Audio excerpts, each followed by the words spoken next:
Ever since I was a little boy, I want to say around 7 or 8 years old, I knew that I wanted to do something in the media industry. When I would play pretend, I would pretend that I was producing a film, or that I was hosting a radio show, or a DJ on the radio, or producing a TV show. I always knew that I wanted to have a job in the radio, television, film industry.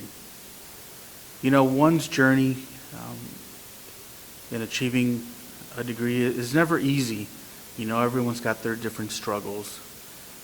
For me, it was being the first generation student to graduate from college.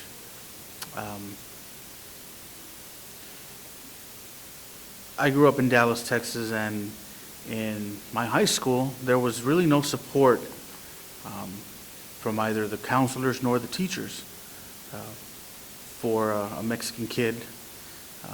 To them, I was just another Mexican kid who was going to probably end up washing dishes at a restaurant or mowing lawns for a living. My counselor never pulled me aside and said, "Have you thought about going to college, or have you thought about pursuing a career in a certain field?" No one ever told me about financial aid or even how to obtain an application for a university. When I graduated from high school, I drove to the nearest campus and I walked into the very first office that I could possibly find, and I asked, "What do I need to do to go to school here?" And they looked at me as if I was from Mars or something, and they said, "You got to go to admissions." And I was like, "Where's that?" And there I go, walk into the admissions building, and I asked, "What do I need to do to go to school here?" And they're just like, "Fill this application out, and how are you going to pay for your classes?" So I handed them my credit card, and I said, "I guess I'm going to use this." And so it wasn't until I moved down to the Valley when I was a sophomore in college that I went over to the University of Texas Pan American at that time. And that's why I learned about financial aid and scholarships and scholarship applications and so forth. But it was rather rough. And at home, I didn't have anyone to guide me, to tell me, have you considered applying for a scholarship, or have you considered financial aid? That wasn't an option for me growing up. And so it was a bit difficult, having to figure out things on my own. And as I went through college, I had to work for a living. I had to help out and help out my parents. My dad had just gotten disabled in a job-related accident in the Dallas area. And to make a long story short, they ended up settling with him after about a 5 to 6 year fight between the lawyers and the company, and he was disabled and he couldn't work, and it was really rough during the time. And so I had to work. I had to put myself through college, and fortunately, I was able to work at Channel 5 and down here locally. I was able to work at Channel 48, which was a Univision affiliate, and that's how I made my way through college. I absolutely love what I do for a living. It is my passion. I don't see myself doing anything else other than working in the radio, television, and film industry. Ever since I graduated from high school, I've been fortunate enough to have worked at the film studios in Las Colinas in the Dallas area. I've been able to work at KRGV, the ABC affiliate in the Rio Grande Valley, Channel 5. I've worked for the Univision affiliate, Channel 48. I've built and started La Jolla ISD's own cable television station, KLJS Channel 17. I have formed and created and continue to manage KCYP 97.7 FM, The City, which is a local radio station, as well as KRZG Channel 35.1, City TV local station as well. I've also teach. I also teach at the high school level. I teach audio video production, and I'm a part-time lecturer at the University of Texas, Rio Grande Valley. The best thing about this career, or this field, is that you get to take an imaginable concept, take something that is, someone's brainchild, and create it into a film, or create it into a television show or a radio show.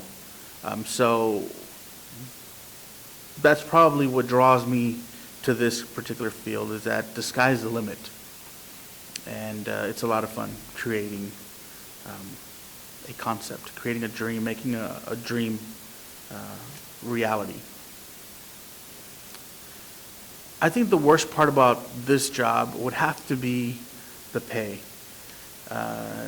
Now, don't get me wrong, you can make a lot of money in this field if you are living, if you're working in the right market, in a bigger city. You can make a lot of money. Unfortunately, down here in the Rio Grande Valley, there's not a lot of money to be made in the radio, television, film industry. There's not a lot of work available, and that's probably the downside to this field. However, I don't see myself doing anything else, doing anything other than working in this industry. My routine on a weekly basis, it's pretty difficult. I wear several hats.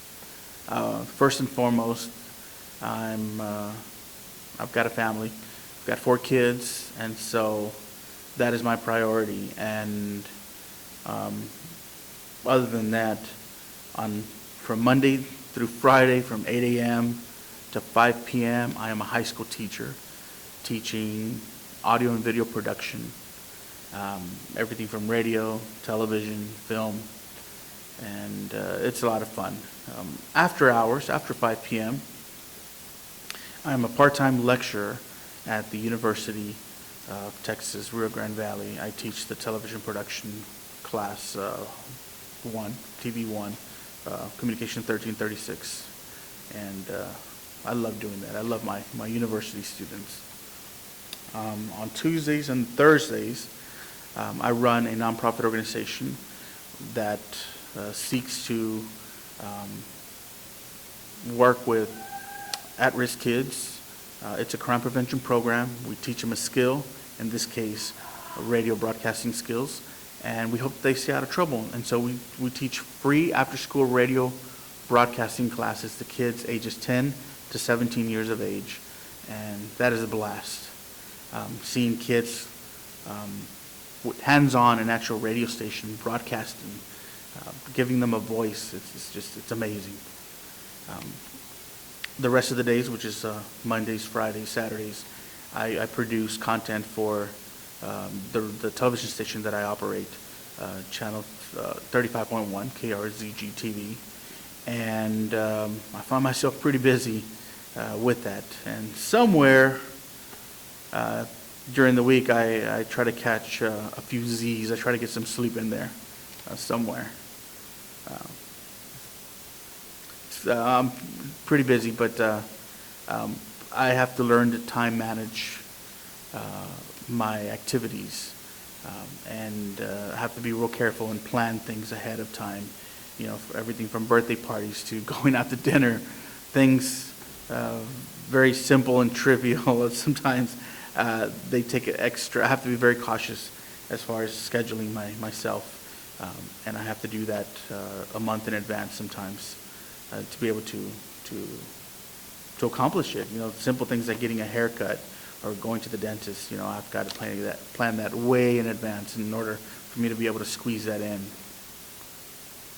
If I could leave one thought with the students who are listening or watching this video right now, it would be for you to pursue your passion. It doesn't matter what it is. If you're passionate about that particular career, then you are going to be successful in that career. The money will come later. The money is secondary. Because if you put all of your energy, all of your passion into your job, then it is going to be rewarding for you, self-fulfilling, and you're going to want to get up in the mornings to go to work, and you're going to put all of your creative energy into that field, into your project that you're working on, and you're going to be happy and you're going to be successful. Money isn't necessarily the happiness. It can buy love, it can buy happiness. It's nice to have, I'm not going to lie, but it is secondary. I believe that everyone needs to find the passion within themselves and do that. Work in that career that you're passionate about. If you're passionate about a hobby, then make your hobby your career, because that is what is going to make you get up in the morning every day for the next 20, 30 years.